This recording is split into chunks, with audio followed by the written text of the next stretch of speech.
Welcome to the first class of this first chapter called Introduction to Microbiology and Microbial Diversity.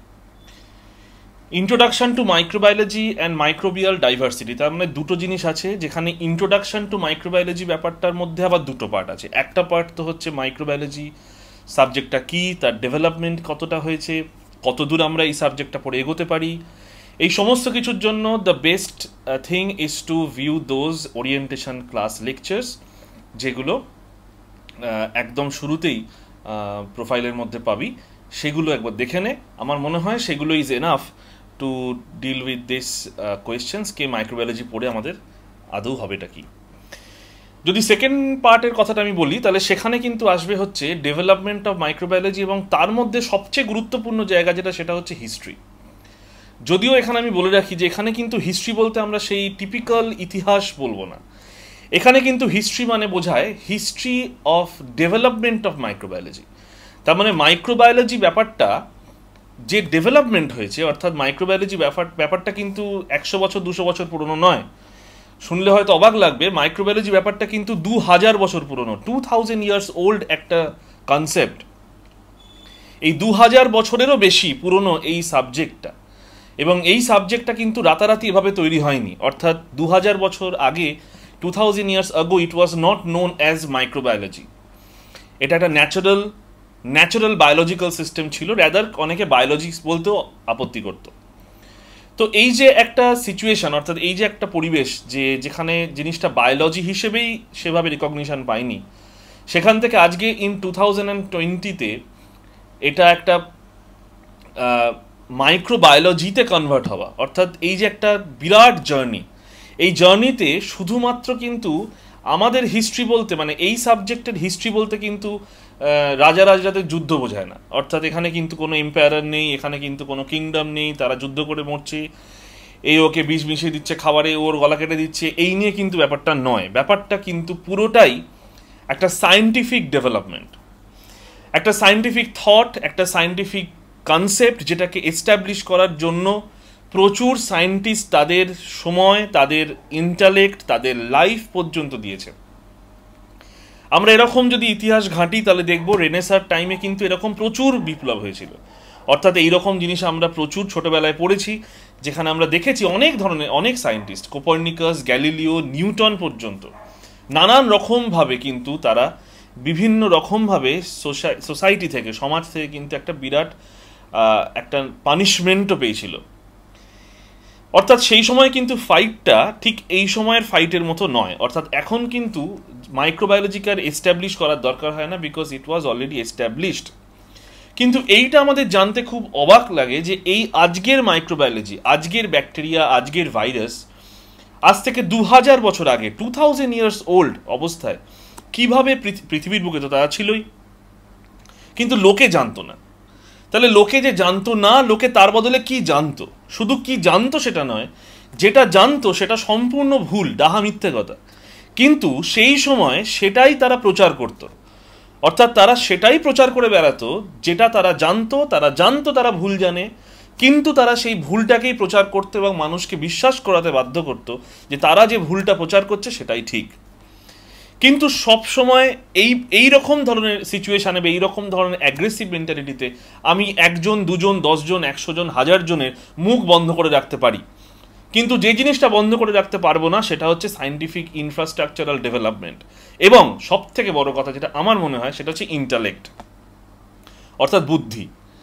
Scientific knowledge, scientific rational, scientific concept, scientific experiments, এই কোনো জিনিসে কিন্তু আমি এভাবে আটকে রাখতে পারবো না। তাই আমরা এখানে যে বিষয়গুলো নিয়ে আলোচনা করব বা যে বিষয়গুলো নিয়ে আমরা ক্লাস করব, আগে দেখে নিই যে আমরা আগামী লেকচার্সগুলোতে কি কি বিষয় নিয়ে পড়াশোনা করব। সবচেয়ে প্রথমে আমি দেখাই যে what is a topic index, অর্থাৎ আমরা কি কি ধরনের টপিকে পড়াশোনা করব। প্রথমেই development of microbiology as a discipline, যেটা আমি অলরেডি বললাম, ডিসিপ্লিন হিসেবে এটা কতটা ডেভেলপ করেছে এবং আগামী দিনে তার ফিউচার প্রসপেক্ট কী সেটা জানবার জন্য কোনো থিওরিটিক্যাল বই পড়ার দরকার নেই। যে ওরিয়েন্টেশন ক্লাস আমি রেকর্ড করে দিয়েছি, that orientation class is enough to understand and to get knowledge যে মাইক্রোবায়োলজি পড়ে আমাদের কী হবে। সেকেন্ড যে টপিকটা, সেই টপিক থেকে আমরা শুরু করব, that is spontaneous generation versus biogenesis. এটা হচ্ছে প্রথম ইতিহাস শুরু হয় এটা দিয়ে, অর্থাৎ এটা দিয়েই আমি ক্লাসটা আজকে শুরু করব। এরপর আমি আস্তে আস্তে আসবো বিভিন্ন সায়েন্টিস্টদের কন্ট্রিবিউশনে। সেখানে আসছে যেমন অ্যান্টনি ভন লিউয়েনহক, এরা আমাদের খুব পরিচিত সায়েন্টিস্ট, কিন্তু তাদের কন্ট্রিবিউশনস ইন মাইক্রোবায়োলজি, যদিও তারা ঠিক পিওর মাইক্রোবায়োলজির লোক নয়, ইনি তো ননই, ইনি তো বেসিক্যালি একজন টেলারের ছেলে ছিলেন, এবং শুরুর দিকে তো উনি টেলারও ছিলেন, মানে কাপড়ের কাজ করতেন। বাট সেখান থেকে উনি কীভাবে মাইক্রোস্কোপ ডিজাইন করলেন, এবং এমন মাইক্রোস্কোপ ডিজাইন করতে শুরু করলেন যে আজও সেই মাইক্রোস্কোপ ডিজাইনগুলো আজও মানে এই 20th সেঞ্চুরিতে এসেও লিউয়েনহকের তৈরি করা ডিজাইনের মাইক্রোস্কোপ সেগুলোই কিন্তু এখনও ব্যবহার হচ্ছে। তার মানে কি ধরনের লোক ছিল এরা। লুইস পাস্তুর, এনার বিষয় যত বলা যায় তত কম। তার কারণ যদি ধরে নেই যে সব জায়গায় সব ফিল্ডে একটা সচিন টেন্ডুলকার থাকে, আমাদের মাইক্রোবায়োলজি সচিন টেন্ডুলকার হচ্ছে লুইস পাস্তুর। হেন কোনো কাজ নেই যেটা উনি করেননি, এবং হেন কোনো ডেভেলপমেন্ট নেই যেটাতে উনি পার্টিসিপেট করেননি। ধরে নিতে পারিস যে মাইক্রোবায়োলজির স্পাইন, অর্থাৎ মাইক্রোবায়োলজির মেরুদণ্ডটাই তৈরি করে দিয়েছে লুইস পাস্তুর। এর সম্বন্ধেও আমরা জানব। রবার্ট কচ একজন বিখ্যাত ডাক্তার, কিন্তু মেডিকেল মাইক্রোবায়োলজি নিয়ে এনার কন্ট্রিবিউশন মারাত্মক। যদিও ইনি লুইস পাস্তুরেরই কন্টেম্পোরারি, কিন্তু লুইস পাস্তুর নিজে একজন কেমিস্ট্রির লোক ছিলেন, উনি কেমিস্ট্রিতে রিসার্চ করতেন, আর রবার্ট কচ নিজে ছিলেন পেশায় ডাক্তার। কিন্তু কিভাবে দুজনের মধ্যে মিল হলো, অর্থাৎ কিভাবে দুজনের মধ্যে সম্পর্ক তৈরি হলো, সেটা কিন্তু খুব মজার, এটা আমরা জানবো। যদিও রবার্ট কচ উনি কিন্তু ছিলেন জার্মান, এবং লুইস পাস্তুর ছিলেন ফ্রেঞ্চ, আর তৎকালীন যুগে কিন্তু জার্মানির সাথে ফ্রান্সের খুব ভালো রিলেশন ছিল না। তা সত্ত্বেও এই দুজন সায়েন্টিস্টের মধ্যে মিল, কিছু কমন কাজ মাইক্রোবায়োলজির ডেভেলপমেন্টকে কয়েকশো ধাপ এগিয়ে নিয়ে চলে গিয়েছিল। তাই মাইক্রোবায়োলজির ডেভেলপমেন্টে এদের দুজনের contribution almost same. Joseph Lister, ইনি পেশায় ছিলেন surgeon. He was the only one who first identified the antiseptic, অর্থাৎ যে অ্যান্টিসেপটিক আজকে নানান রকমভাবে মার্কেটে অ্যাভেলেবল, সেটা কিন্তু জোসেফ লিস্টারের আগে ছিল না। ভাবতে অবাক লাগে যে আজকের যে লিস্টারিন, সেই লিস্টারিনের লিস্টার কথা থেকেই কিন্তু এসছে। তাই লিস্টার কিভাবে একটা সামান্য কেমিক্যালকে অ্যান্টিসেপটিক বা ডিসইনফেক্টেন্টে কনভার্ট করলেন, সেটা একটা খুব মজার বিষয়, এবং সেটা আমরা জানব। আলেকজান্ডার ফ্লেমিং, এর সম্বন্ধে তো অনেকটাই আমরা অলরেডি অনেকে জানি যে উনি পেনিসিলিন ডিসকভার করেন। শুধু পেনিসিলিন ডিসকভারি কেন, ওনার পেনিসিলিন ডিসকভারির যে ইতিহাস সেটাও আমরা অনেকে জানি, কিন্তু সেগুলোই আমি আরেকবার একটু জানিয়ে দেবো। প্লাস ওনার ডিসকভারির সাথে খুব অদ্ভুতভাবে সেকেন্ড ওয়ার্ল্ড ওয়ার আর ফার্স্ট ওয়ার্ল্ড ওয়ার রিলেটেড। তাই ইতিহাসের মানে হিস্ট্রি অফ মাইক্রোবায়োলজির ক্লাসটা আমি কিন্তু ঠিক টিপিক্যাল ইতিহাসের মতো করাবো না, অর্থাৎ এই টিপিক্যাল ইতিহাসের মতো করলে কিন্তু সবাই ঘুমিয়ে পড়বে। তাই আমরা অ্যাকচুয়ালি ক্লাসটা যেটা করব সেটা হচ্ছে আমরা কিছু ঘটনা দেখব, অর্থাৎ আমরা কিছু ফ্ল্যাশব্যাকে চলে যাব। ফ্ল্যাশব্যাকে গিয়ে 16th সেঞ্চুরি 17th সেঞ্চুরিতে আমরা কিছু জিনিস দেখব, অর্থাৎ আমি ভিজুয়ালাইজ করাবো যে কিভাবে ঘটনাগুলো ঘটছে। এছাড়া কিছু টপিক যেমন role of microorganisms in the fermentation, যদিও এটা টপিক ইন্ডেক্সের শুরুর দিকে আছে, তবুও আমি এটা ক্লাসের লাস্টের দিকে পড়াবো। তার কারণ পুরো হিস্ট্রি অফ ডেভেলপমেন্টটা পড়ে বোঝানোর পর আমার মনে হয় এই পার্টটা তোদের পক্ষে বোঝা অনেক সুবিধে হবে। জার্ম থিওরি অফ ডিজিজ, অসম্ভব ইম্পর্টেন্ট একটা থিওরি, যে থিওরি ধরে নিতে পারিস পৃথিবীতে মানুষের মাইক্রোবায়োলজি সম্বন্ধে নতুন করে ধারণা তৈরি করে দেয়। এবং এই জার্ম থিওরি অফ ডিজিজের কিন্তু প্রধান বক্তা বা প্রধান who pioneered the term is Luis পাস্তুর।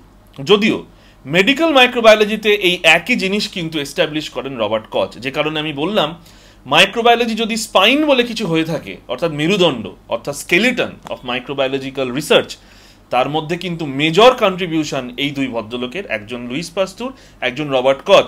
যদিও এরা কন্টেম্পোরারি বলে মানা হলেও রবার্ট কচ পাস্তুরের থেকে কিন্তু জুনিয়র ছিলেন। এছাড়া development of various microbiological techniques, golden এরা অফ মাইক্রোবায়োলজি, অর্থাৎ মাইক্রোবায়োলজি তো শুধুমাত্র এই দু একজন সায়েন্টিস্টের জন্যই তৈরি হয়েছে তা নয়, এটাতে প্রচুর সায়েন্টিস্টের কন্ট্রিবিউশনস আছে। অনেক সায়েন্টিস্টের কন্ট্রিবিউশন আমাদের পড়তে হয়, অনেক সায়েন্টিস্টের কন্ট্রিবিউশন আমাদের পক্ষে পড়া সম্ভব নয়, তার কারণ আমাদের পড়ারও তো একটা লিমিট আছে। কিন্তু কন্ট্রিবিউশনসের তো কোনো লিমিট নেই, এরা প্রচুর কন্ট্রিবিউট করেছে। শুধু সায়েন্টিস্ট কেন, আমি বলবো একজন হাউসওয়াইফও কিভাবে মাইক্রোবায়োলজিতে কন্ট্রিবিউট করেছিল, এবং তার এই কন্ট্রিবিউশনের জন্যই আজকে মাইক্রোবায়োলজি এস্টাবলিশড।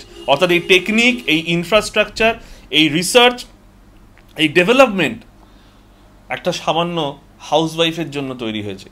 ভাবতে অবাক লাগলেও ঘটনাটা সত্যি।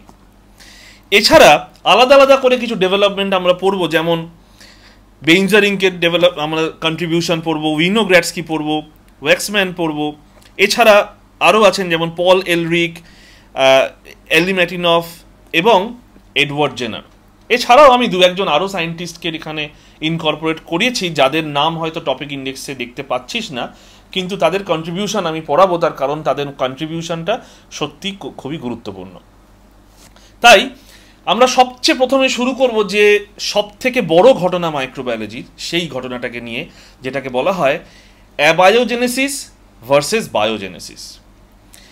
টার্মটা খুব কমন টার্ম যদি যারা জেনারেলি একটু ফিলোসফি নিয়ে পড়াশোনা করে। যদিও যারা বায়োলজিক্যাল সায়েন্স নিয়ে পড়াশোনা করে তারা অ্যাবায়োজেনেসিস বা বায়োজেনেসিস কথাটা সম্বন্ধে একদমই যে জানে না তা নয়। অ্যাবায়োজেনেসিস বেসিক্যালি একটা টার্ম যেটার একটা মোদ্দা কথা হলো যে অ্যাবায়োজেনেসিস কথাটার মানে হচ্ছে যে living systems are coming from non living substances. মানে এই ধরে নে টেবিলের তলা দিয়ে একটা টিকটিকি বেরিয়ে চলে গেল। যদি আমি অ্যাবায়োজেনেসিসের সাপোর্টার হই তাহলে আমি বলবো যে এই টেবিলটা টিকটিকিকে জন্ম দিল। বা আমি দেখলাম টিউবলাইটের পেছনে একটা আরশোলা উঠছে, তো আমি বললাম যে দেখো এই টিউবলাইট থেকে আরশোলা তৈরি হয়েছে। অর্থাৎ আমি হচ্ছি অ্যাবায়োজেনেসিসের সাপোর্টার। হ্যাঁ, শুনতে অবাক লাগছে, কিন্তু আজ থেকে 2000 বছর আগে এটাই মানুষ গিলতো। শুধু গিলতো নয়, যদি মানুষ না গিলতো তাহলে তাকে গেলানো হতো, আর যদি তাকে গেলানো সম্ভব না হতো তাহলে তাকে মেরে ফেলা হতো। আজ থেকে 2000 বছর আগে এটাই ছিল কনসেপ্ট।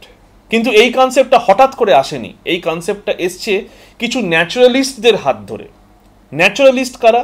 যাদেরকে আজকের জেনে বলা হয় ফিলোসফার, তারাই কিন্তু 2000 বছর আগে ছিল ন্যাচারালিস্ট। অর্থাৎ এরা প্রকৃতিকে নিয়ে গবেষণা করত। প্রকৃতিকে নিয়ে গবেষণা করছে মানে এরা নেচারের বিভিন্ন অ্যাসপেক্টগুলো নিয়ে গবেষণা করতে, এবং একটা প্রশ্ন তাদের মনের মধ্যে সবসময় ঘুরপাক খেত যে আমরা কিভাবে তৈরি হয়েছি, how we originate, how this biological system originates. এটা একটা বিরাট প্রশ্ন ছিল। তখনকার দিনে যে কোনো লোক ডেকে জিজ্ঞেস করতো, কাকু আমরা কিভাবে এসেছি কাকু? কিন্তু কাকু কোনো উত্তর দিতে পারতো না। কাকু কাকিমার দিকে তাকিয়ে থাকতো ফ্যাল ফ্যাল করে, কাকিমা হাঁ করে তাকিয়ে থাকতো কাকুর দিকে। কিন্তু কাকু কাকিমার শুভদৃষ্টিতে তো আর কাজ হবে না, তোমাকে তো উত্তর দিতে হবে।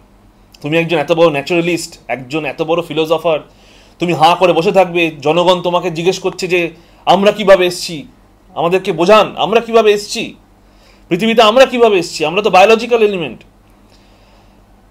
কাকুর কাছে কোনো উত্তর নেই। এই যে কাকুর কাছে কোনো উত্তর নেই, এইটা কাকুদেরকে খুব কষ্ট দিত। কাকুরা ভাবতে ভাবতে ভাবতে যখন দাদু হয়ে গেল, তখন তারা ভেবে বসলো এবং তারা কিছু জিনিস বলে বসলো। কি যে বলে বসলো আর কেনই যে বলে বসলো, যে কারণে এই সমস্ত জিনিসগুলো আমাদের ঢুকে গেল সাবজেক্টের মধ্যে, দুর্ভাগ্য। কিন্তু যাই হোক, ব্যাপারটা খুব মজার। সবচেয়ে প্রথম জিনিস হচ্ছে অ্যাবায়োজেনেসিস থিওরি বলে যে gases would assemble into an organic compound which would further assemble into more increasingly complex molecules such as protein. This protein ultimately develop into the living cells. তার মানে মোদ্দা কথায় কে তৈরি করলো প্রোটিনকে বা বায়োলজিক্যাল সিস্টেমকে? একটা গ্যাসিয়াস মলিকিউল। তার মানে আমাদের নেচারে যে এলিমেন্টসগুলো আছে, ইনঅর্গ্যানিক এলিমেন্টসগুলো আছে, সেই ইনঅর্গ্যানিক এলিমেন্টসগুলো থেকেই, অর্থাৎ ইনার্ট এলিমেন্ট থেকে মানে বাংলায় যাকে আমরা বলি জড় বস্তু থেকে একটা লিভিং সিস্টেম তৈরি হলো। এই হলো অ্যাবায়োজেনেসিসের গোড়ার কথা। তা আমি তো ঠিকই বললাম। আমি যখন বললাম যে টিউবলাইটের পিছন দিয়ে আরশোলা চলে গেল, মানে টিউবলাইট থেকে আরশোলা তৈরি হলো, তার মানে tubelight is basically an inert object যেখান থেকে আরশোলা পেদা হচ্ছে। তাহলে টিউবলাইট থেকে আরশোলা, তার মানে আমি একজন অ্যাবায়োজেনেসিসের দাদু। এখন মজার কথা হচ্ছে, সাধারণ মানুষ বললে হয়তো জিনিসটা এত বেশি ইম্প্যাক্ট পড়ে না, কিন্তু যখন এই কথাগুলো কোনো বড় বড় ন্যাচারালিস্ট বা ফিলোসফাররা বলেন, তখন কিন্তু এটার একটা বিরাট ইম্প্যাক্ট পড়ে। কারণ তখনকার দিনে কিছু কিছু মানুষ যথেষ্ট পরিমাণে ক্ষমতা এবং বুদ্ধি নিয়ে সমাজে বসবাস করত। আমি দুজন দাদুর ছবি এখানে দেখাচ্ছি, একজন তো বেশ বয়স্ক। এই ভদ্রলোক অর্থাৎ এম্পিডোকলস, ইনি 540 থেকে 433 বিসি, তার মানে 540 থেকে 433 বিফোর ক্রাইস্টে উনি এই মোটামুটি একটা টেনিওরে ছিলেন। কেউ তো আর ওনার সাথে সংসার করেনি, এখনো বেঁচে আছে, সবই ইতিহাস ঘাঁটা। উনি বলেছিলেন, life originated by itself from non living matter and imperfect form were replaced by perfect form. উনি খিচুড়িটা তৈরি করে ছেড়ে দিয়েছিলেন বাজারে, অর্থাৎ life originated from non living matter. এখানেই থেমেছিল না, পরবর্তীকালে অ্যারিস্টটল, এ কিন্তু খুবই ফেমাস, 384 থেকে 322 বিসিতে এই কথাটাই আবার একটু ঘুরিয়ে বললেন, proposed that living forms are animated form of non living matter. মানে বোঝা গেল, বলছে animated form of non living matter, মানে আজকে যে টেবিলটা আছে সেই টেবিলটা যদি আমি দেখি যে টেবিলটা হেঁটে দরজা খায় চলে গেছে, তাহলে কাল বলবো মা টেবিলটা লিভিং সিস্টেম হয়ে গেছে। অর্থাৎ লিভিং সিস্টেমরা animated form of inanimate object. তার মানে আমি আজকে যে লিভিং সিস্টেমটা দেখছি সেটা কিন্তু অ্যাকচুয়ালি একটা ইনঅ্যানিমেট অবজেক্ট, কিন্তু লিভিং ফর্মে আছে। Vital forces operate constantly and improve the living world. Living ওয়ার্ল্ডকে সে ইমপ্রুভ করে যাচ্ছেন। এই হচ্ছেন সেই দাদু যাকে আমরা অ্যারিস্টটল বলছি। বাইরে বলিস না, বাইরে বললে লোক গালাগাল করবে। অ্যারিস্টটল, যিনি তৎকালীন যুগের বিরাট বড় ফিলোসফার, ন্যাচারালিস্ট, তারা এইভাবে রায়তা ছড়িয়ে দিলেন মার্কেটে। কিন্তু এনারা বলেছেন কথা ফেলা যাবে না, এনারা যখন বলেছেন বুঝে বলেছেন, তখনকার দিনে মানুষ সব গিলে খেয়ে নিলেন। কিন্তু কেন অ্যারিস্টটল এই কথাটা বললেন? আমি এনার কথা বলছি। উনি বললেন যে he thought that all substances were build up from only 4 elements, earth, fire, water and air. এই দিয়েই নাকি একটা লিভিং সিস্টেম তৈরি হয়েছে। এনার ইতিহাস ঘাঁটলে জানা যায় যে তখনকার দিনে উনি খুব, বুঝতেই পারছিস, খুবই ইনফ্লুয়েন্সিয়াল লোক ছিলেন। অ্যারিস্টটল বড় ফিলোসফার ছিলেন। তো উনি তখন এটা অবজার্ভ করেছিলেন, ওনার মধ্যে পোকাটা নড়বার কারণ তো ছিল। কারণটা কি? উনি দেখেছিলেন যে গরমকালে, ইন সামার সিজন, ওনার কাছাকাছি যে পন্ড, সেই পন্ডগুলোর মাড মানে কাদা জমে যায়, শক্ত হয়ে যায়, এবং সেই যে কাদাগুলো শক্ত হয়ে যায় সেখানে ছোট ছোট টোডস বা ব্যাঙের বাচ্চা জন্মায়। উনি ধারণা করলেন যে টোডস, দে আর কামিং ফ্রম দ্য মাডস, অর্থাৎ কাদা থেকে ব্যাঙের বাচ্চার জন্ম হচ্ছে। কেউ যদি জিজ্ঞেস করে কেন স্যার এরকম, ওনার কি পেট গরম হয়েছিল, ওনাকে কি তালমিষ্টি দেওয়ার শরবতের দরকার ছিল, কেন দিদা কিছু দেয়নি, সেসব পরের প্রশ্ন, এসব নিয়ে আমি এখন আলোচনা করছি না। কিন্তু ঘটনাটা তো বলেছিলেন। প্লাস আর একটা জিনিস উনি বলেছিলেন, সেটা হচ্ছে তখনকার দিনে যুদ্ধ হতো বলে মোস্ট অফ দ্য রাজারা কি করতো, তারা তাদের নিজেদের বাড়িতে প্রচুর পরিমাণে গ্রেনসকে স্টোর করতেন, শস্য মজুত করতো, গ্রেন স্টোর করতেন। এবার অনেক দিন ধরে যদি একটা ড্যাম্প এনভায়রনমেন্টের মধ্যে গ্রেন স্টোর করা হয়, তাহলে যেটা হবে খুব স্বাভাবিক, ছোট ছোট ইঁদুর হবে। তো উনি দেখেন যে এই রকম বস্তাগুলো যেগুলো আছে, অর্থাৎ যেখানে উনি গ্রেন স্টোর করে রেখেছেন, তার ফাঁক ফোকর দিয়ে ছোট ছোট ইঁদুরের বাচ্চা দৌড়দৌড়ি করছে। উনি তখন বলে বসলেন যে এই যে দেখো ইঁদুরটা দৌড়দৌড়ি করছে, যে এটা এলো কোথা থেকে? এটা এলো হচ্ছে, ঠিক ধরেছিস, ওই বস্তাটা থেকে।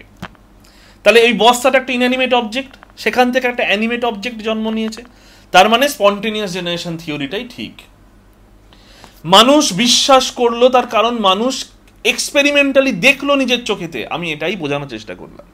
কেন আমি তোদেরকে এক্সাম্পলটা দিলাম? কারণ তোরা এই এক্সাম্পলটা শুনে যেমন অবাক হয়ে গেলি, এটা আবার কি বলছেন স্যার, এই হয় নাকি? বস্তার পাশ দিয়ে ইঁদুর দৌড়ে চলে গেল, আমি বলবো বস্তা থেকে ইঁদুর তৈরি হয়েছে? তখনকার মানুষ তাই ভেবেছে। তার কারণ মানুষকে বোঝানো হয়েছে দেখো ইনঅ্যানিমেট অবজেক্ট থেকে লিভিং সিস্টেম জন্ম নিচ্ছে। আর ওই তো আমি তোমাকে এক্সাম্পল দিলাম, দেখো তাকিয়ে, তুমি তাকিয়ে দেখো যে পাশে যে পুকুরে কাদাটা জমে গেছে, মাঠটা ড্রাই হয়ে গেছে, সেখান থেকে ছোট ছোট ব্যাঙাচি বা টোডস তৈরি হয়েছে। তাহলে তুমি তো এক্সপেরিমেন্টালি বুঝতে পারলে যে ঘটনাটা সত্যি। এবার বলো তুমি আমাকে মানবে কি মানবে না? তাহলে হাবা গোবা সব জনগণ তারা কি বললো, হ্যাঁ স্যার আপনি ঠিক বলেছেন, দাদু জিন্দাবাদ। সবাই তো মূর্খ হয় না, অনেকেই জানতেন কিন্তু হয়তো বলবার মতো সাহস ছিল না, অথবা এক্সপেরিমেন্টালি ডিসপ্রুভ করার ক্ষমতা ছিল না। সালটা কিন্তু বিফোর ক্রাইস্ট, খেলাটা কিন্তু শুরু হয়ে গেছে।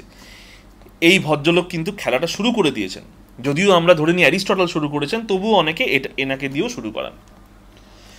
একজন খিচুড়ি রান্নাটা শুরু করলেই হলো আর কি, তো শুরু হয়ে গেল বিফোর ক্রাইস্ট 540 বিসি বা 400 বিসিতে শুরু হয়ে গেছে।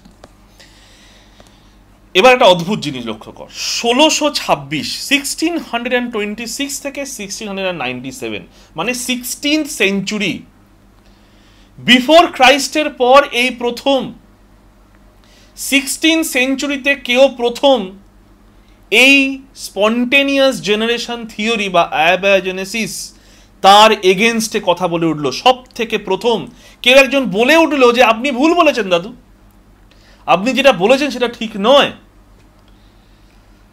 সেই ভদ্রলোকের নাম ইতিহাসে স্বর্ণাক্ষরে লেখা থাকবে, তার নাম হচ্ছে doctor Francisco ready. Doctor Francisco ready হয়ে গিয়েছিলেন এটা প্রমাণ করবার জন্য যে অ্যারিস্টটল ওয়াজ রং, এবং উনি ডিসপ্রুভ করে ছাড়বেন যে স্পন্টেনিয়াস জেনারেশন থিওরি ওয়াজ আ রং থিওরি। সেটাই মানুষকে বোঝানো হচ্ছে, গেলানো হচ্ছে। কি করে সম্ভব? পারবেন উনি যুদ্ধটা জয় করতে? উনি নেমে পড়লেন। কি সুন্দর চুলের স্টাইলটা দেখেছিস? মানে আমি তো এরকম একটা চুল এখন রাখার কথা ভাবছিলাম। যাই হোক, উনি নেমে পড়লেন একটা এক্সপেরিমেন্ট করতে। কি এক্সপেরিমেন্ট? কি সিম্পল এক্সপেরিমেন্ট। দেখ, তখনকার দিনে তো মিডিয়া পিডিয়া এইসব ছিল না।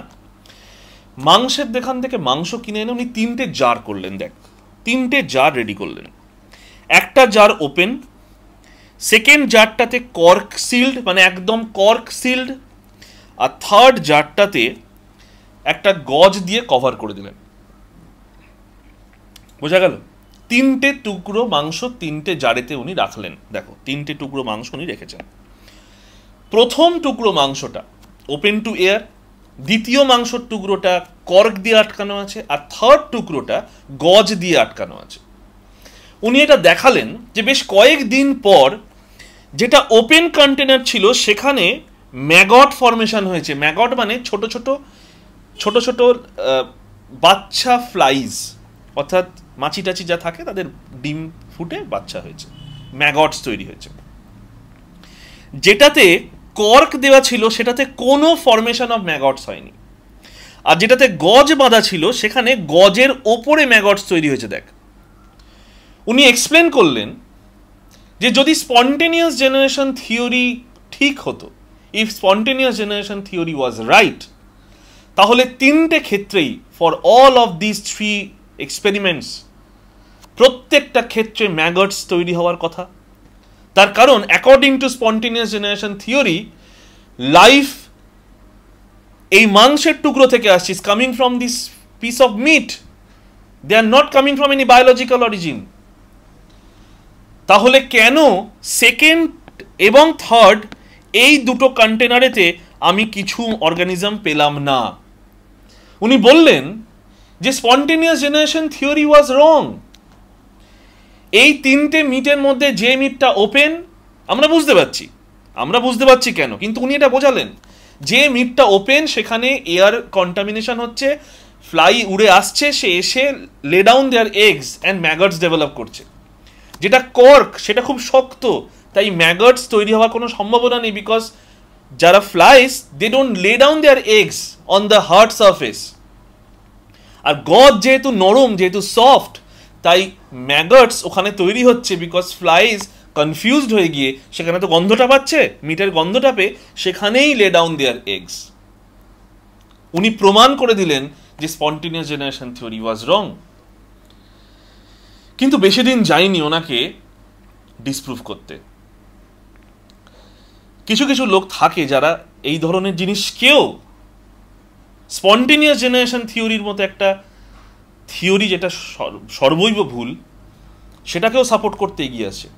এখন জেনে মনে হয় যে কেন এসেছিল স্যার, কিন্তু তখনকার দিনে ভেবে দেখ, তখনকার দিনে তো কোনো একটা থিওরিকে এস্টাবলিশ করাটা একটা বিরাট বড় অ্যাচিভমেন্ট।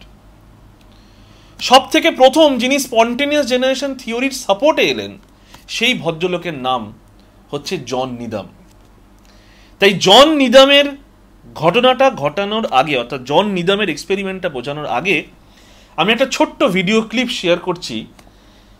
সেখানে দেখ, এটা একটা টাইম ল্যাপস, যে টাইম ল্যাপসে ফ্রান্সিসকো রেডির এক্সপেরিমেন্টটা আবার করেছে কেউ, এবং দেখিয়েছে যে সত্যি ওপেন পিস অফ মিটের ওপরে কিভাবে ফ্লাইজ তারা এগকে লে ডাউন করে এবং সেখান থেকে ম্যাগটস তৈরি হয়।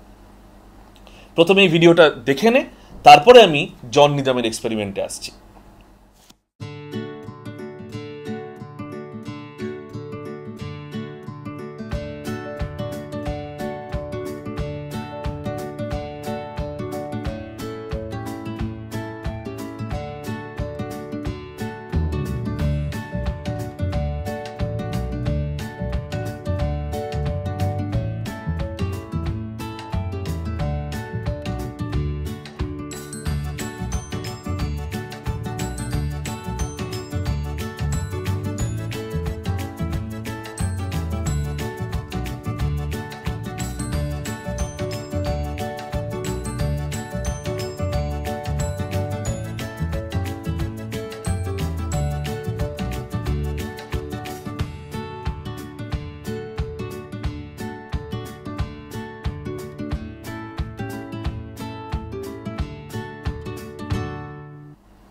আশা করি খুব ভালো করে বুঝতে পারলি।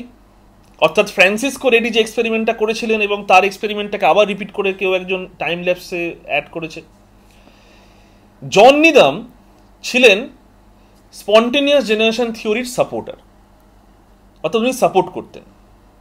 কিন্তু জন নিদামের এই এক্সপেরিমেন্টের সমসাময়িক, অর্থাৎ আমি যদি জন নিদামের টাইম লাইনটা তোকে দেখাই 1713 থেকে 1781, এবং যদি তার আগে আমি লিওয়েনহকের টাইম লাইনটা দেখাই 1632 থেকে 1723, তার মানে ধরে নিতে পারি মোটামুটি লিওয়েনহকের বুড়ো বয়স আর জন নিদামের ইয়াং এজটা কাছাকাছি মিলে গেছে। লিওয়েনহক সেই সময় একটা অদ্ভুত জিনিস অবজার্ভ করলেন। উনি তো ছিলেন বেসিক্যালি দর্জির ছেলে, টেলার। কাপড় দেখার জন্য, মানে কাপড়ের কোয়ালিটিকে খুব ভালো করে দেখবার জন্য উনি বিভিন্ন ধরনের কাঁচের টুকরো ইউজ করতেন। সেইখান থেকে ওনার মাথাতে আসে ওনাকে মাইক্রোস্কোপ বানাতে হবে। উনি সব থেকে প্রথমে এই মাইক্রোস্কোপটা বানান, এটাকে লিওয়েনহকস মাইক্রোস্কোপ বলা হয়। এখনো পর্যন্ত লিওয়েনহকের বাড়ি থেকে প্রায় 7000-এর ওপর মাইক্রোস্কোপের ডিজাইন আবিষ্কার করা গেছে বিভিন্ন পুরনো ডকুমেন্টে। প্রত্যেকটা মাইক্রোস্কোপের ডিজাইন উনি নিজে হাতে আঁকতেন। উনি অবাক হয়ে গেলেন, উনি কিছু জিনিস এই মাইক্রোস্কোপের তলায় দিয়ে যখন দেখলেন, তখন কি কি জিনিস দেখলেন, বিভিন্ন জিনিস, মানে ধর সিওয়েজ ওয়াটারও দেখেছিলেন, উনি ডাস্টও দেখেছিলেন, খাবারের কোনো টুকরোও দেখেছিলেন, বিভিন্ন জিনিস উনি দেখেছিলেন। এবং উনি একটা অদ্ভুত জিনিস যখনই দেখতেন তখনই উনি এঁকে ফেলতেন যে উনি কি দেখছেন। এই এত রকম জিনিস উনি দেখেছেন, এগুলো সব ওনার হাতে আঁকা, ওনার নিজের হাতে আঁকা। এগুলো কিন্তু পরবর্তীকালে বোঝা গিয়েছিল এগুলো সব স্পার্মাটোজোয়া, স্পার্ম দেখেছিলেন বিভিন্ন ইউক্যারিওটিক সেলের। এবং এই জিনিসগুলো দেখার পর উনি বললেন দেয়ার আর সাম মলিকিউলার অ্যানিমালস।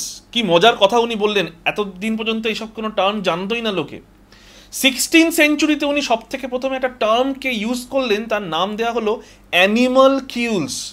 ভেঙে নে কথাটা, অ্যানিমাল কিউলস। দেখ, অর্থাৎ মলিকিউলার অ্যানিমাল, অর্থাৎ এমন এক অ্যানিমাল যারা ইনভিজিবল, যাদের মাইক্রোস্কোপ ছাড়া দেখা সম্ভব নয়।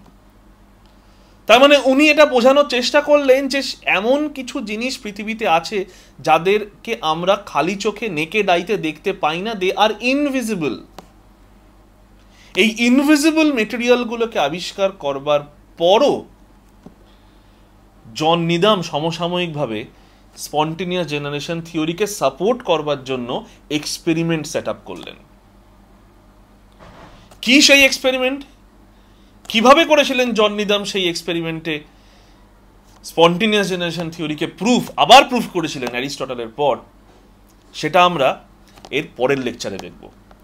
তাই খুব ভালো করে এই লেকচারটা ভিউ করে দেখে নে যে এই পর্যন্ত ভালো করে বুঝলি কিনা। অর্থাৎ কিভাবে অ্যারিস্টটল শুরু করেছিলেন, কিভাবে ফ্রান্সিসকো রেডি প্রথম ব্রেক থ্রু এনেছিলেন, এবং কিভাবে লিওয়েনহক অ্যানিমাল কিউলসকে দেখবার পরেও জন নিদামের মতো সায়েন্টিস্ট স্পন্টেনিয়াস জেনারেশন থিওরিকে রিপ্রুফ করেছিলেন। নেক্সট লেকচারে আমরা শুরু করব জন নিদামের এক্সপেরিমেন্ট দিয়ে।